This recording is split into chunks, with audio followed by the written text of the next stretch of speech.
But how did it start, Explain the relationship between your work and not just painting, but, the use of very bold colors? Well, that's always a good question, isn't it? How did it start? I mean, I suppose to the extent it was always there. But I studied art at art school, and I used to teach art, actually, or sculpture, which funny enough doesn't have so much to do with colour, I don't think, but sometimes it can. So it's always been there, and I've always been interested in the world of fine art, as well as architecture, of course. And for a long time, they were sort of separate activities. And I suppose over the years, it's just, to me, it's all the same. It doesn't make any difference. But when you ask about colour in its own right, see, the older I get, I think it doesn't really matter. You either use colour or you don't. Some people use a little bit of colour, of course. That's not quite true. And actually, in the last few years, I've done a lot more black and white. This one is in progress. It's not finished yet. But I don't think there's any science related to the choice of colour. Mm-hmm. What interests me is putting colours together. It can be right and it can be wrong. It sounds such an obvious thing to say, and I'm not sure exactly how interesting colour is in itself. It's more the context in which you use colour, which I think is important. So you just passed in the book there's an image of Peckham Library, I think. Mm-hmm. And you'll find, look at all the other buildings and surroundings, there is no colour. Mm-hmm. Which isn't quite true, of course. There's colour everywhere, but not used in a bright way. And then if you look at photographs of nature in completely different times of year, of course in the natural environment there's lots of colour. You take a field of poppies, it's vibrant. Or as I was in Canada just 2 or 3 weeks ago, and of course it's the fall. And the colours are spectacular. You almost need sunglasses. Mm-hmm. And people get afraid of colour. It's other people's fear of colour in the built environment that's what interests me. And in a former office I had, where I had quite a good view out over London. In London, a bit like Moscow, we have a lot of grey days. And you look out. I used to look out over the roof. Really, the fabric of this city really doesn't help that sort of very heavy feeling that you can get. So I'm interested in why would anyone not have colour? Then if you talk about Moscow, pre-revolution, there's a lot of colour in Moscow because, well, not you personally, but they put Moscow in the wrong place. So there's a local weather condition which means they have less sun than they ought to. And colour was much more, you have in St. Petersburg you have the very bright gold, it's white, and it lifts you up. And in Moscow, because of that, there were quite bright colours. And I always ask myself, sometimes why, too bright. Maybe, but why because after the revolution, it really became a grey city under the communist regime. And why is that? And it's not only Moscow. I spent quite a lot of time in Vienna. Of course, that was a divided city until 1963. And there was the Russian Quarter. And even today, you know when you're in the Russian Quarter because it's grey. So, you could answer this question better than me as to why. What is it about socialism and Russians that do grey things? I don't know. What role do colors play in your buildings? Well, that's On one level, I think it cheers people up. There is nothing in architecture to say it shouldn't be fun.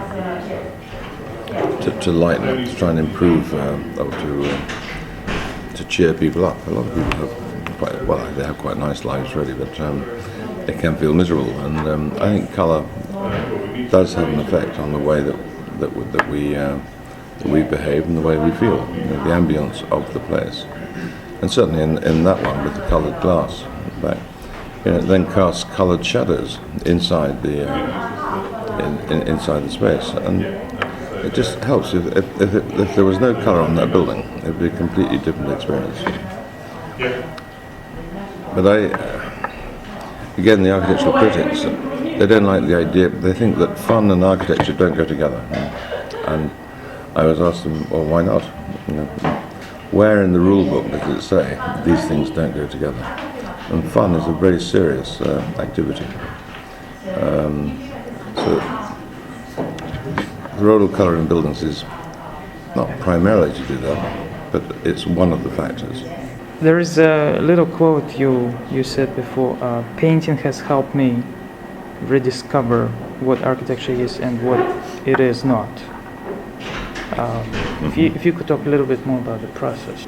Work quite big like this. You don't know, you're not in full control because you're there doing quite quickly. And then the paint has a mind of its own. So part of the art of painting is first to paint. And while you're painting is also to sit and look at it. And what you're painting tends to suggest ways forward with the project. So you just have to look. And then you do another painting that's a bit more specific. What can we all on the same painting really? So it takes you away from yourself and your own. It comes out of doing an activity. In my case, it happens to be painting. Some people fiddle with bits of paper or small models to try and find a way forward. What I don't think one should do is to think your way into something. The idea of waiting for inspiration doesn't work. And you can do it with a small sketchbook, of course, as I'm sure many architects do. Write a few notes, and that's quite nice. But I've always found that odd that sketchbooks are quite small, and you're using a small medium to try and find out what a huge thing is going to be. It's illogical. But do you allow some people to participate in the painting process? Yeah, sometimes it can be more of a sort of collective work. If you're working in two or three of us. There's one downstairs I can show you, which is exactly the hand of different people. It's the result of sort of talking and working. But would they contribute with their words and suggestions, or?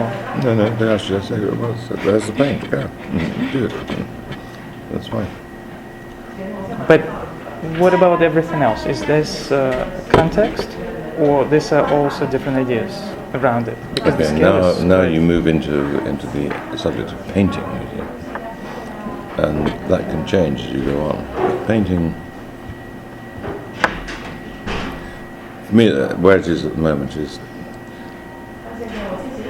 there's nothing more frightening than an empty canvas. It's all white, and I quite like to put things on the canvas which have no meaning at all, but it's just there's something there to work with. So in this case, all these quite mute colours. I'm just building it up so it is like a sort of background on which to work and then to put other things. Sometimes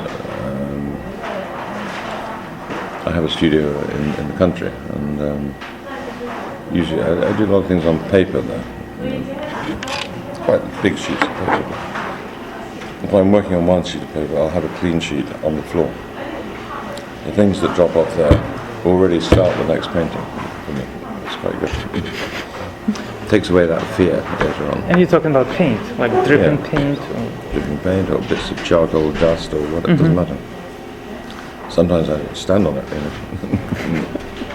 anything to give it some sort of quality, some sort of mixture of.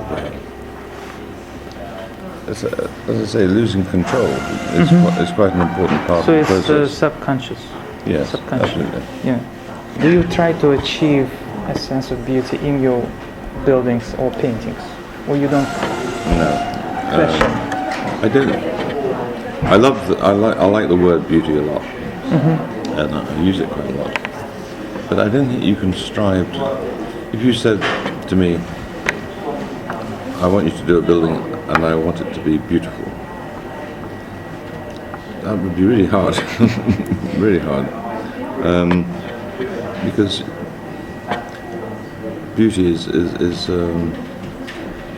either is or it's a sort of it's a fact, and the beauty of something can change. I mean, something in the morning which might be quite ugly, suddenly in the evening becomes rather beautiful because of the light and everything like that. So I don't think it's not a helpful consideration, but it's a classification afterwards. You know, when it's actually done. And of course, our job as architects is to try and hopefully, when you've got something, is to consider, is this, you can then ask the question once you have the design, is this beautiful, or will it be perceived as being beautiful? But this question you better ask before it's totally finished, right? So you have a chance you have to... plenty of opportunity. Architecture is Yeah. a very slow process, isn't it?